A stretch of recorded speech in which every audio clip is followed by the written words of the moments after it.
নানা নাটকীয়তা শেষে বাংলাদেশ ব্যাংকের সাবেক ডেপুটি গভর্নর এস.কে. সুর চৌধুরীর লকার খুলেছে দুদক কর্মকর্তারা। সেখানে মিলেছে স্বর্ণ, বৈদেশিক মুদ্রা ও এফডিআর নথি। রোববার সকাল ১০টায় দুদকের কর্মকর্তারা বাংলাদেশ ব্যাংকে হাজির হন। বিভিন্ন প্রক্রিয়া শেষে লকার খুলতে সন্ধ্যা পেরিয়ে যায়। জানা গেছে, লকার থেকে নগদ $১,৬৯,৩০০ এবং €৫৫,০০০ পাওয়া গেছে। এছাড়া ১,৫০০ গ্রাম স্বর্ণ ও ৭০ লাখ টাকার এফডিআরের নথি পাওয়া গেছে। গত ১৪ জানুয়ারি এস.কে. সুরকে গ্রেফতার করে দুদক। সংস্থাটির এনফোর্সমেন্ট টিম রাজধানীর সেগুনবাগিচা এলাকা থেকে তাকে গ্রেফতার করে।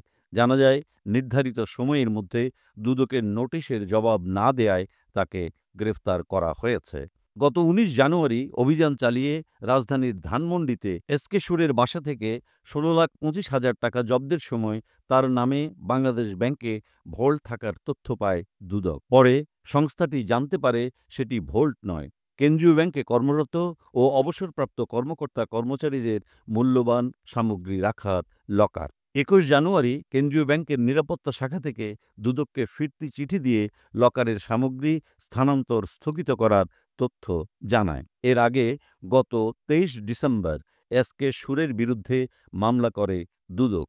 সম্পদের বিবরণী নোটিশের জবাব না দেয়ায় তার বিরুদ্ধে এই মামলা করা হয়। আলোচিত পি.কে. হালদারের আর্থিক কেলেঙ্কারিতে নাম আসায় ২০২২ সালে এস.কে. সুরের বিরুদ্ধে অনুসন্ধান শুরু করে দুদক। ওই বছরের মার্চে তাকে দুদকে তলব করা হয়।